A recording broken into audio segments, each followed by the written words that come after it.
All Things Alice.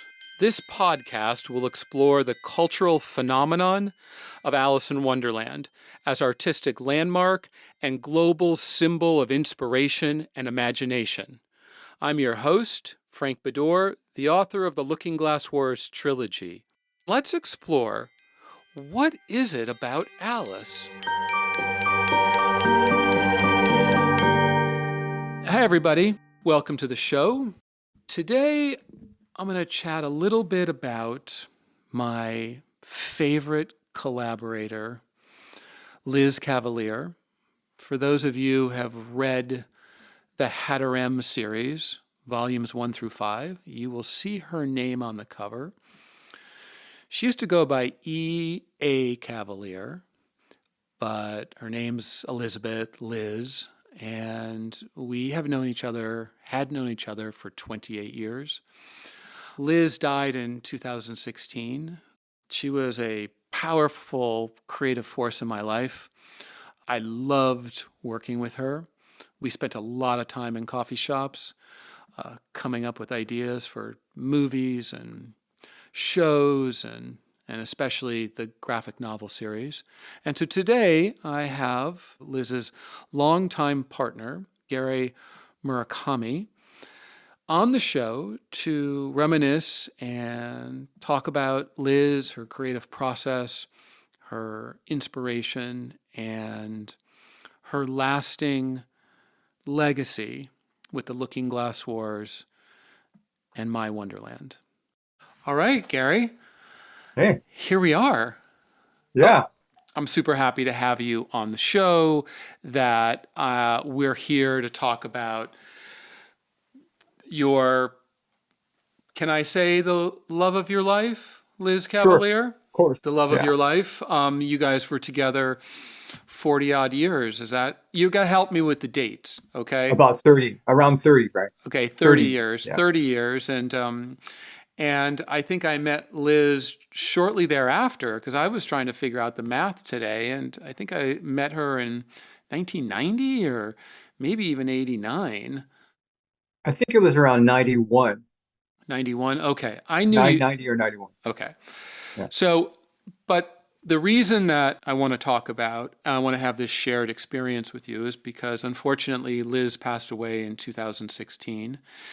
And she was not only your love of your life, but she was the most inspirational and important collaborator, creative collaborator, and friend that I had here in Los Angeles, and was instrumental in all of these creative endeavors, many of which we would sort out in coffee shops, sitting, taking notes, and you would often accompany her and do your own thing while we were talking about story. And so I wanted to start today's chat based on our lunch a couple weeks ago, and you mentioned that you had a lot to do with Helmet Head Girl Hero. Now, for our listeners, I met Liz through a producer friend, and the first thing I read of hers was this script, Helmet Head Girl Hero. And it was an amazing script, and I just loved the tone of it and the personality. And you said that was her big break. Can you, as a way of introduction, sort of lead us to your meeting of Liz, and then subsequently the collaboration that you had on that script, and maybe what the inspiration was? Can you draw a line between those two for me? Yeah, well, I met Liz in Santa Monica at a exercise studio. It was a dance and exercise studio. And I guess I was taking dance classes. I remember wearing red tights, and I drew stuff all over it. And Liz was taking a stretch and exercise studio, and I thought she looked really, sexy and stuff. But she was married at the time, so we eventually became friends. We hung out pretty much every day. Going to cafes was our thing, and taking trips like the Channel Islands. But eventually her husband got arrested in Pakistan for smuggling heroin, and so that ended the relationship. Liz had a really dramatic life. I think she packed more in her life than anyone I've ever known. I knew this was going to be a good podcast, Was but that what a great start to the podcast. yeah, the Okay. drug smugglers. And so yeah, he was in Pakistan. They eventually bribed the jail people, so he got out eventually. But then they divorced after that because he didn't want to be involved with that. Turns out he was bipolar as well too. So that was enough of that. But we got together in 90 or 91 or so, and then she was looking for a story idea to do. She had gotten some stuff done, but never got it made. So I thought, she told me stories about her life, and she was always a precocious child. She's really smart, so much so that her parents had difficulty dealing with her because she was also the class clown. Hmm. And her grandparents told her parents that, look, she's just so smart. You guys don't know what to do with her. And I said, yeah. So she was looking for a story, and I thought, after hearing all the stories about her as a kid, I thought, Liz, you should do your own, childhood story. You were so cute, you were so precocious. She's always climbing trees with the binoculars and creating forts and all that kind of thing, and spying on the neighbors. I remember she wrapped a note for their neighbors because she was annoyed with them. When she was about 4, and wrapped it around a rock, and she threw it. She tried to aim it at the window, but the velocity took the paper off, and she kept doing it several times, but it never worked. So she picked up the paper, knocked on the door, gave it to To the that kind neighbor. of, yeah, so they could read how annoyed she was with them. Anyways, says, Liz, you should write a story about your life because you're so precocious and you're so cute and you had so many stories about it. And he says, yeah, Gary, but they don't do leading women or girl heroes. Says, no, sure they do. People want a hero to be somewhat vulnerable, and then they can rise up and become a hero, and they love it. What's more vulnerable than like a little girl or a woman, a female trying to make it out in life? And so she did. And I never helped her write it, but she would always bounce ideas off of it. What do you think of this? And what do you think of that? So that's Well, how that started. yeah, and the lead character's name was Beverly, and we had worked on that. I had read that script also, and then I thought she maybe needed to kind of increase the size of the production, and so we came up with this idea that there was a bigger conspiracy, a real conspiracy with Russians, and so it became Oh yeah, Helmet yeah. Head Goes to the Moon. And I was convinced it was a hit movie, Mm. and we had a lot of traction. And then Fox made Harriet the Spy, Oh right, and right. that kind of killed the momentum of that show, of that script. But I remember that. Yeah. and then I had this other kids idea, which was based on this dog in Telluride. I don't know if you remember. Zudnik. Yes, Zudnik Yeah, and eating dog breath. dog breath. Well, that's funny because I love the first title, Dog Breath, but I go, I don't know if that's a big movie title. And then she said, how about eating avalanches? And I said, okay, now that's a pretty cool, that's Yeah. memorable. And so we developed this story that took place in Telluride about this dog that would go up with its owner, and it became like a Goonies kind of treasure hunt, because in Telluride they had these old mining town was Hmm. still they still had all of the shafts, and sometimes you could go down and tour to see what it was like in the early 1900s. But she was so much fun and so creative, and with those characters, she really created a lot of empathy, and we worked on that. We worked on that for so many years. I loved working with her on it. We would butt heads a lot though, because I would work from the plot side, and she hated working from the plot side. She only wanted to come from the character and the inspirational side, and so we would get into little tussles every once in a while. Yeah, people did. Yeah, Yeah, that's the only one, Frank. but the big contribution and the most significant aspect of us working together was her writing on the Hatter M graphic novel series Mm. and all of the wonderful characters she came up with. Where do you think this inspiration? I mean, you talked about her being childlike, precocious, super smart. She was way ahead of her time in terms of focusing on women characters. And that was one of the reasons she didn't think these movies would get made, because they were female led. As you know now, almost all of the television and films Yeah. for a period of time were women led, which was a nice reversal. Sadly, she wasn't around to see the transformation, but she came up with some amazing characters.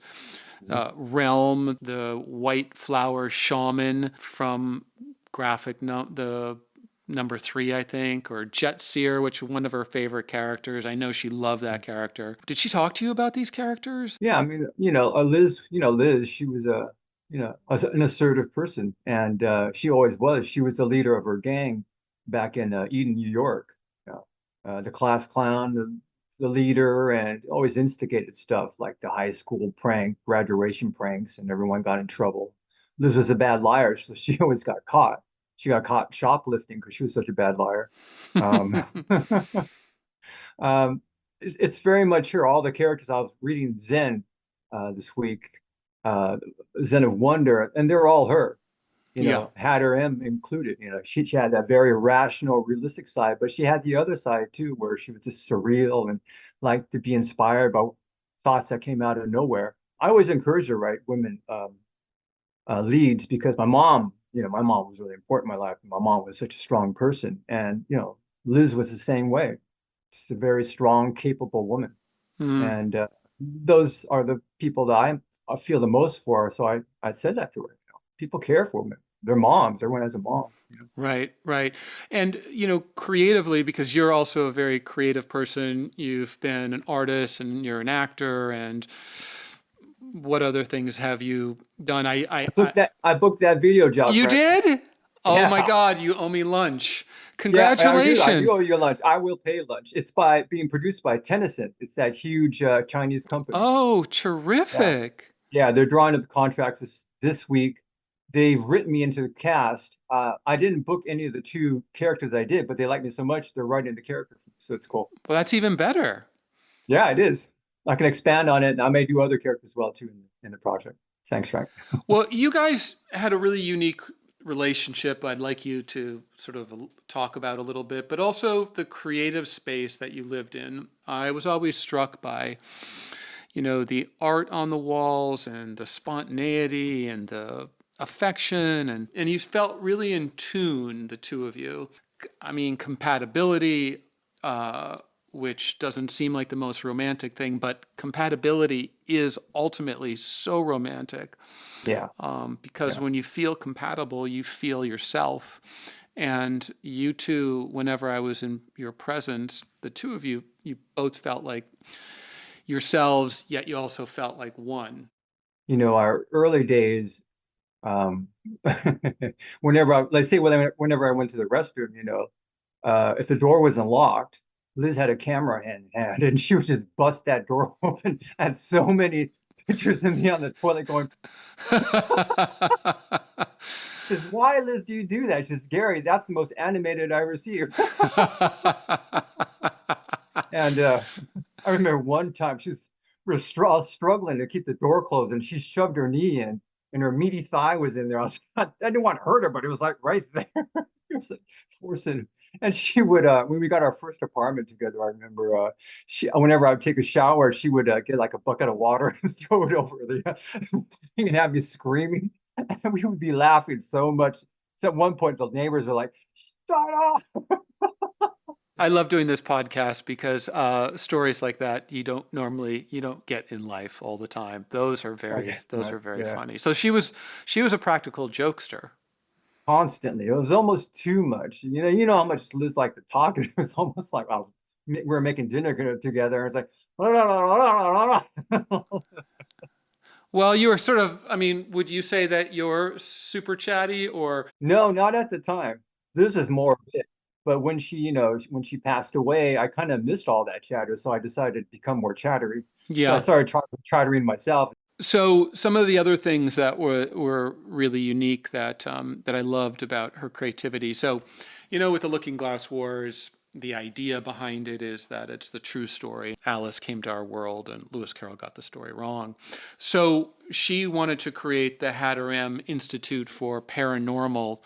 Travel, which was a group of people who are getting together to discover the secrets of Hatter's 13-year travels in our world. And she never wanted to break reality. I mean, break from that fourth wall.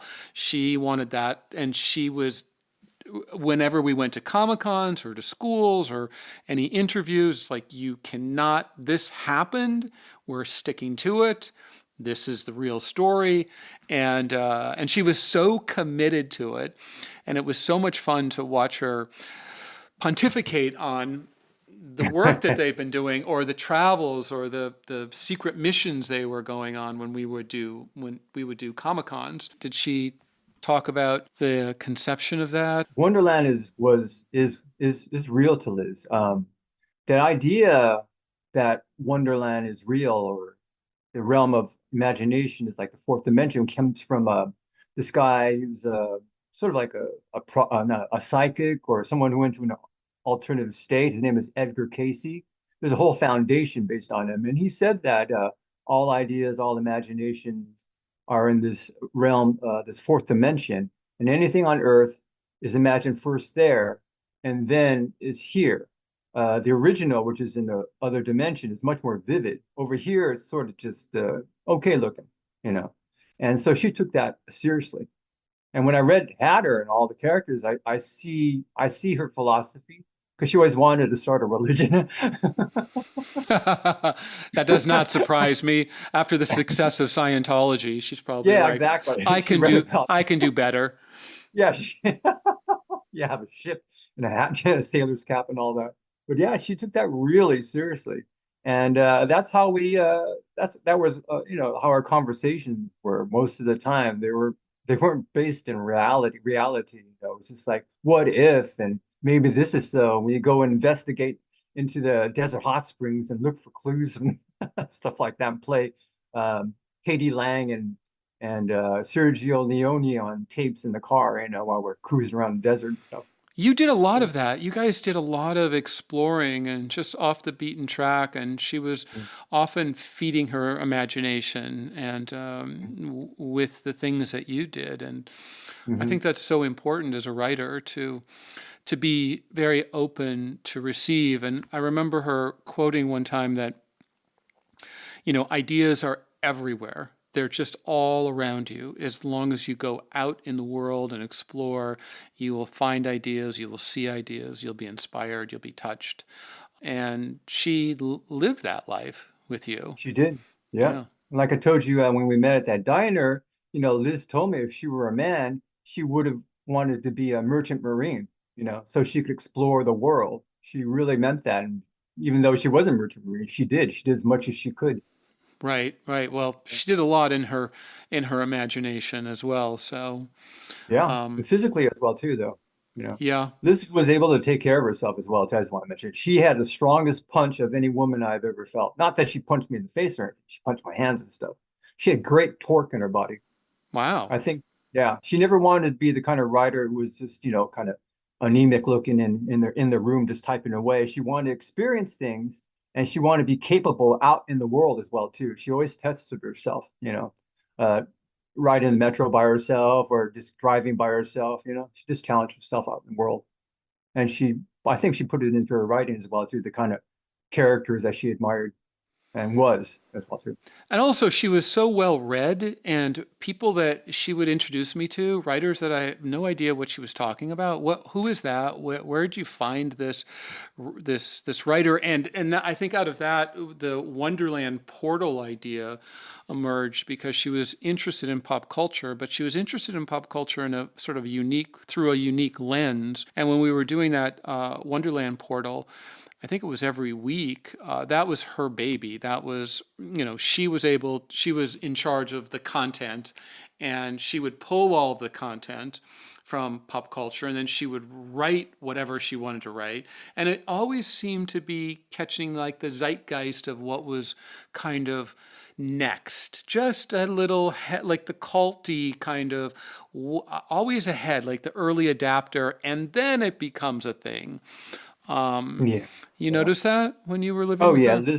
Liz always wanted to be ahead, and she had that spirit of like of a pioneer. She just wanted to be ahead, and if you wanted to join her, great. If you didn't, that's fine. Just see you later kind of attitude. But I think that's why she loved that World War II story about the women pilots, the yeah, WASPs, yeah, the women aviators, and she came up with Sis Kipling as a character who right, had all the agency in the world, all the ability to fly a plane better than the men, yeah. held back by society, but damn determined to bust out and to make a difference. Mhm. And I I see in a lot of the characters, as you're suggesting, how much of herself, and that's where the best writing comes from, when you put yourself out there and you show something. People feel it. It comes off the page in the way it's meant to come off the page. And she was terrific. I really miss her deeply. I do Uh, too. I bet just the the conversations and the back and forth and the little Christmas presents that would show up on my inbox, Yeah. and she was also, she was funny at Comic Cons because I'm very outgoing and I'm sticking my hand out and I'm stepping in front of people and I'm waving them over to the booth. Yeah.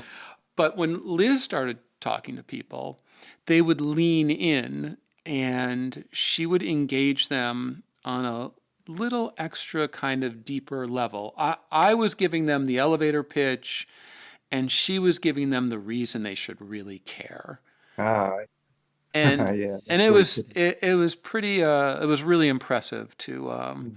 to watch, and her passion for the inside game of what the graphic novel was about, or a character that Mm. she introduced, or a character that she invented, was was something I also miss getting her perspective on things. So Yeah, okay, you saw sides of her that I didn't know about too, Frank. I remember we were talking last time at the diner where, while when she was ill, that her friends had come from Eden, New York to help out last 2 weeks. And I told you that they were more, in grief before, she passed away, and that she was actually trying to help, trying to cheer them up and help them. And I thought, oh man, why does Liz have to do this? But then you said, but she was good at that stuff here. yeah. And I thought, I wonder what Frank meant by that. I never saw that side of her before that time. Yeah. Yeah, she was, she was really nurturing, and she was nurturing in the creative sense, like the let's all come together and Mm. let's deal with this, and I think I have a solution. I think I have a point of view, and this is going well. Let me take that off your plate, and I'll write this, you know, interview for you, and she was incredibly giving like that. Also the kind of outpouring of support and her friends who reached out to me when we all got the news that basically her illness was terminal, and which is a really hard moment in life to contemplate. She shared with me often some of the pain she was in, and but I felt like I was a little bit on the journey with her because I know she was really private, and she Yeah. didn't. But we had Most of you. her friends didn't know. Yeah, She didn't want to tell anybody. She didn't want. She wanted. Why do you think that is? Why did she? I think because, she was such a organic food, took cold showers. Part of it, she said she was embarrassed that, with all that happened, you know. Right. Yeah. Right. Yeah, Um, she described this growth that was in her stomach, is this kind of alien. And Yeah. at the end, she just wanted it to get it out Yeah. and to move on. And I just thought she was incredibly brave, and and really revealed yet again another side of her courage and her sentiment, because she didn't mean it to me. I don't know. She didn't seem that afraid. She seemed, even though she was taken young, Hmm. she prepared herself, and she Yeah, for told the me, most part, yeah. because For the most she used to tell me, you know, check in on Gary. part. Yeah, she's always concerned about me because I was very, I was not worldly at all back in those days. I became so after Les left because I had to. Yeah, Yeah. yeah. Well, that's a long stretch with one person, 30 Yeah. years. So, Yeah. and it was a really great, successful run. Yeah, it Um, was. She lived a very full life, a life maybe two or three lifetimes full. And I told her so. And she knew it. yeah, She did not, die perfectly preserved. She was worn out, because she did so much. That's the way to live. yeah, Yeah. yeah. I think that there's a good quote about that, which God, who is it? If you just look at you and your family, Frank, the Bedors, man, you guys raced cars, you were flipping in the air off of ski jumps and like risking, your life, being paralyzed and stuff like that. And same thing. You guys, weren't trying to stay no wrinkles and perfectly preserved and underneath certain kinds of life and eating like, moose balls so you're healthy. You guys went out there, the sin bin and oh, sorry about the sin bin. Maybe your friends don't want to hear about that, but all that stuff, Frank. Your mom was the fastest car driver in her age group. She beat your father, who was like a big wheeling dealing, just like you, business guy. So you guys live fast and full. Well, thank you for that. And I don't mind the sin bin. The sin bin story is just, it's not that big a deal, other than from my mom, because I had moved out to Salt Lake City, and I was on the U.S. ski team, and I made a little bit of money, and I bought a condominium. Very modest, by the way, but I bought a condominium, and I called my mom and told her I bought a condo. And for whatever reason, my mom associated that with a sin bin, so she called it. I don't know what you're doing living in a sin bin. Somehow condominiums were different than houses or apartments. I guess she had seen too many too many Well, she, movies, too many teen movies or college yeah, movies. probably, yeah. Yeah. So, but yeah. So the sin bin lived on, and I teased her relentlessly her entire life about the sin bin. But yeah, those were, yeah, having a full life is what we all hope for, and she did, and boy, she made my life so much more exciting and richer, and I really learned how to collaborate and communicate with somebody on the creative side of it and the friendship side, because Yeah. we after, I think it was 28 years for me, it's, you're going to have your differences and how you sort those things out. And I've been lucky that I have a lot of long-term friendships, and I attribute that to, taking responsibility for my part of differences and being able to express that. And she was equally good at that. So makes for a good friendship. Yeah. Yeah. Yeah. I was reading Hatter, and it felt like a lot of the messages from Neko to Hatter, because Liz told me that she always saw me as Hatter. Not that I'm trying to get myself into your movie, Frank. That's okay. You could be a good hatter. You could. Thanks. But she said, yeah. And then, her messages to Hatter were, basically, don't be so rational. You got to be open, got to be in the moment, got to be spontaneous.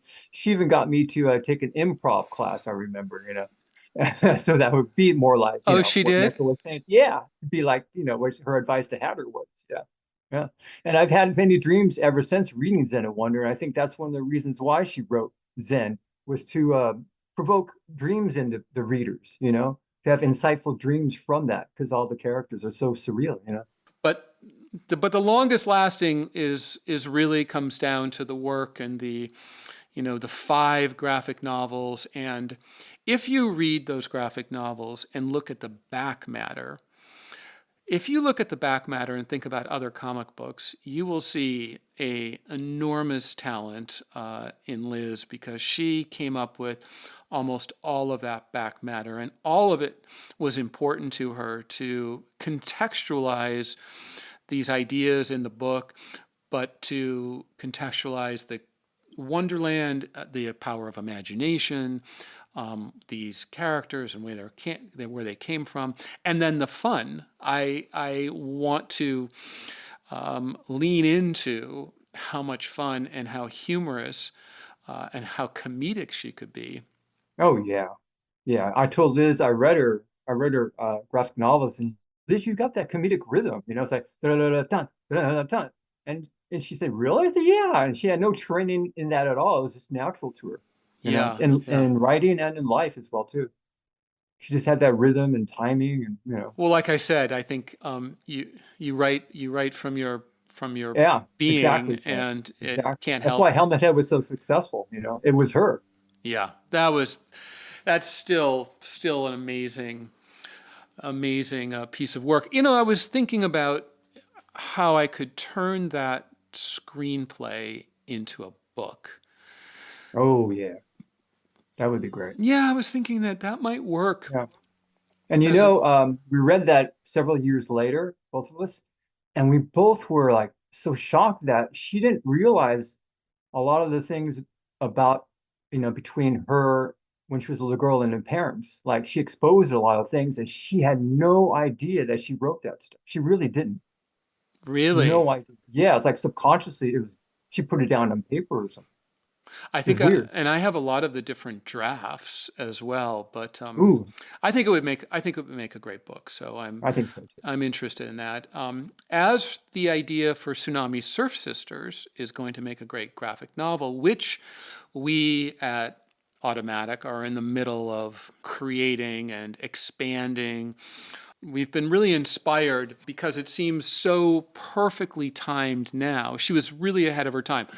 The thing about Tsunami Surf Sisters is about female surfers, but they're interested in what's happening to the oceans around them.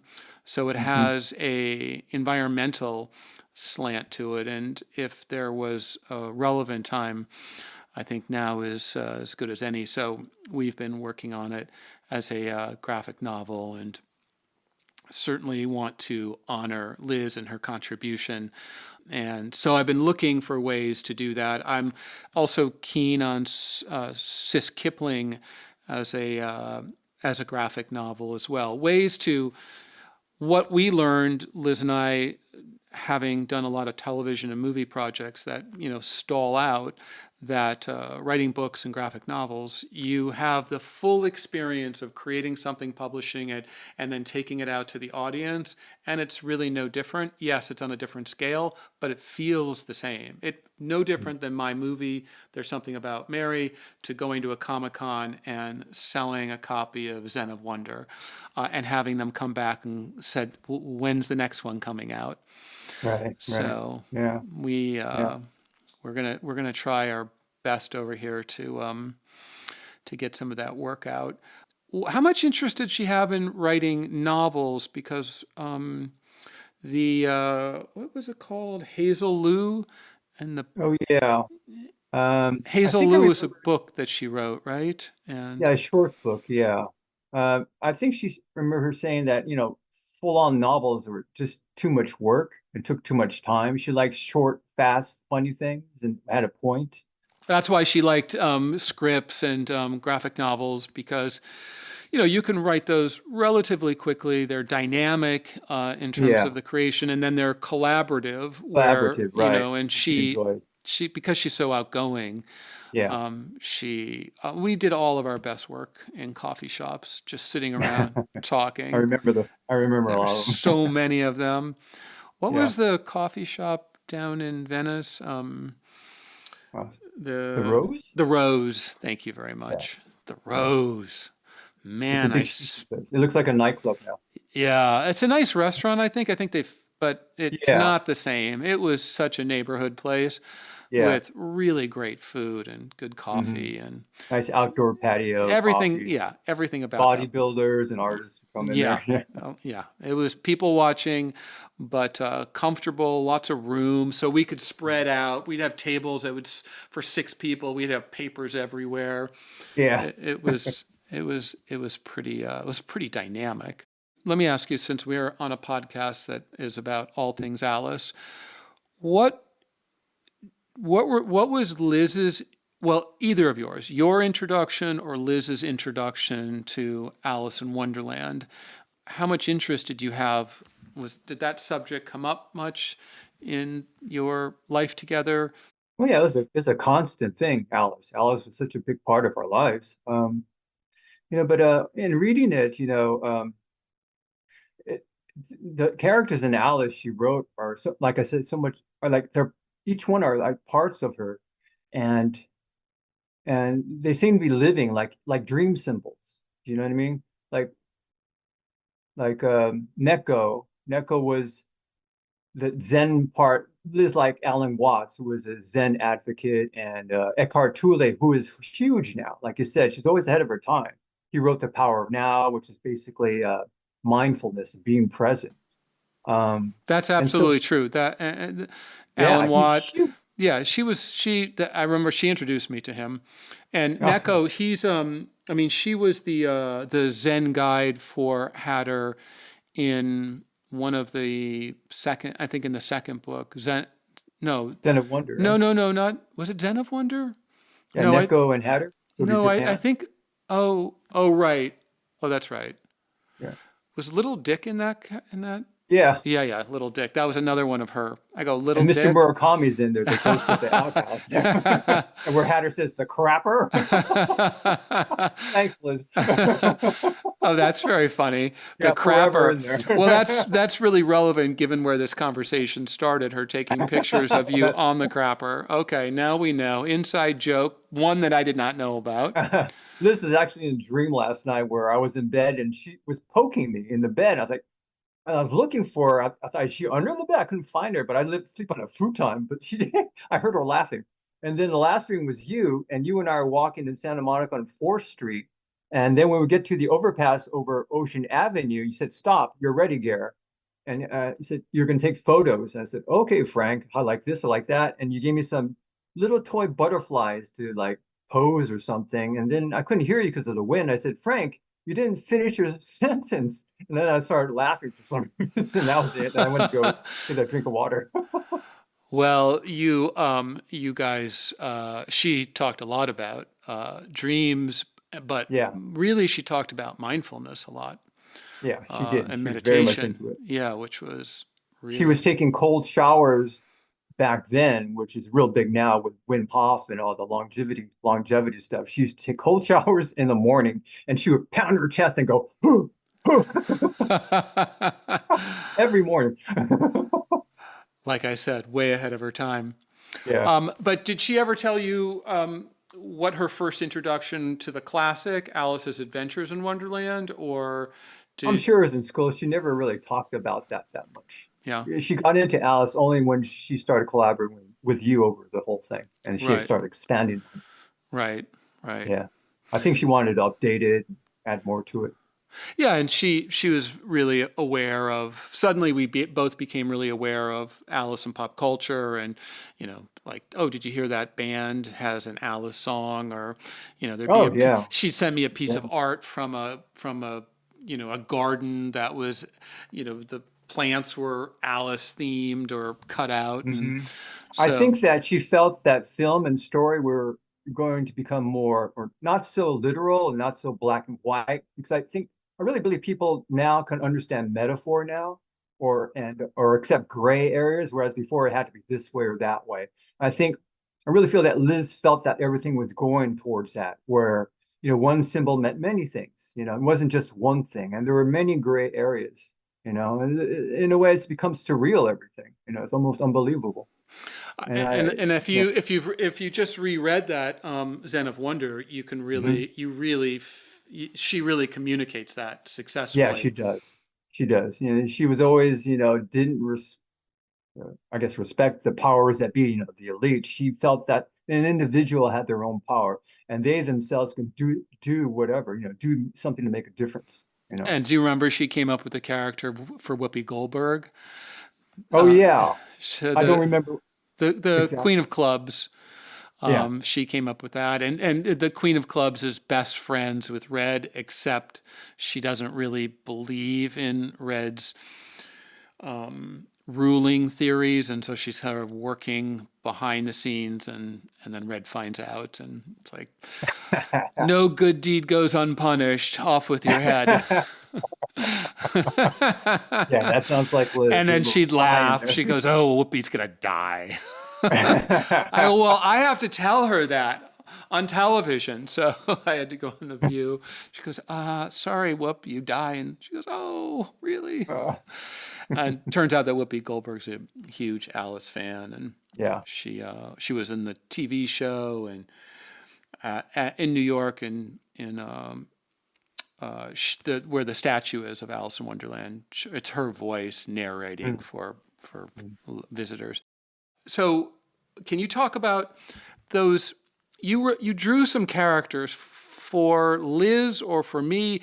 I can't remember. I remember they were on a yellow pad of paper or something, and they were black Yeah. on yellow. Was that for one of the graphic novels, or was that a Hatter version, like a Milliner? Do you Yeah, as a remember? milliner and a milliner. Yeah, Sarah, your producer, sent them to me. I was surprised how I don't want to brag, but how good they were. They're very flowing. They're really Yes, good. yeah. I mainly wrote it for Liz because I think she always wanted me to be a visual artist. That's when I was young. That's what they said I should be. And I told everyone I was going to become a graphic artist. I didn't know what it was, but it sounded really good. And adults approved of it. So I said, I'm going to be a graphic artist. I'm going to go to art school, which I was lying until some other grade school kid's mom called my mom and said, oh, which art school is Gary going to? Because I want to send my daughter to. My mom said, what are you talking about, Gary? Are you telling people? So I was lying. But yeah, I drew that for Liz, and Liz wanted to show you, I guess. And that's all I can remember. She was encouraging me to do that. I Yeah, like them. I was surprised yeah. how good they yeah. I've gone back and looked at a lot of different artists, and I've been surprised in terms of the different styles and what people have been able to produce in the world of wonder and Wonderland. So Mhm. we'll post those on the interview for the blog because Yeah, I remember originally, I guess Hatter was supposed to be bigger and bulkier, like kind of like not like quite like Hulk, but like a bodybuilder. But then I remember telling Liz, like, no, I think he should be because of his skills, more like Bruce Lee, just more like a swimmer's body, more athletic and able to move quickly and all that. That's that just popped into my yeah, mind. that was a really good choice, and I think Bruce Lee is the perfect prototype for Hatter. A Yeah. stranger in a strange land with a remarkable set of skills that Hmm. many people underestimate, and you get the satisfaction of the comeuppance from the know-it-alls or the baddies who think they can take anybody, Right. and so there's that. And no matter what Tarantino says, Brad Pitt cannot beat Bruce Lee. No, no, no. That's for sure. I agree. Well, I'm going to keep you posted on the creative material that we're taking and trying to birth into the world that Liz was a part of, whether that's Tsunami Surf Sisters or Sis Kipling or Helmet Head. I was even thinking of Eating Avalanches might make a nice nostalgic adventure story. So we keep her memory and her work alive. Oh, I'll be going to Peru from the 14th to the 25th, and there's a underground city underneath Machu Picchu, and I'm hoping that I can bribe somebody like 50, $100 or something to get under there. We have a shaman, Don Juan, who's going to be leading some meditation and stuff like that. So maybe he can get me into that city, underground city, and then I'll report back to the Hatter Institute. For any Hatter sightings or Exactly. artifacts that you might discover. Right. Well, if you were a character from Alice in Wonderland, from either my book or from Lewis Carroll's book, would you think you're Hatter Madigan as Liz suggested, or do you have another idea? That or the free ghost, Mr. Murakami from the outhouse. Okay, the character that you already are. Okay, Please. all right, good. All right, so it's official. Hey, man, Okay. thank you, Gary. Thank you, Frank. Thanks for going down memory lane with one of the most important people in both of our lives, Liz Yes. Long Cavalier. live Liz. Long live Liz. Thank you, Yeah, Frank. This is fun. long live my queen. All right, Yes. all right. Take care, buddy. Really See ya. appreciate it.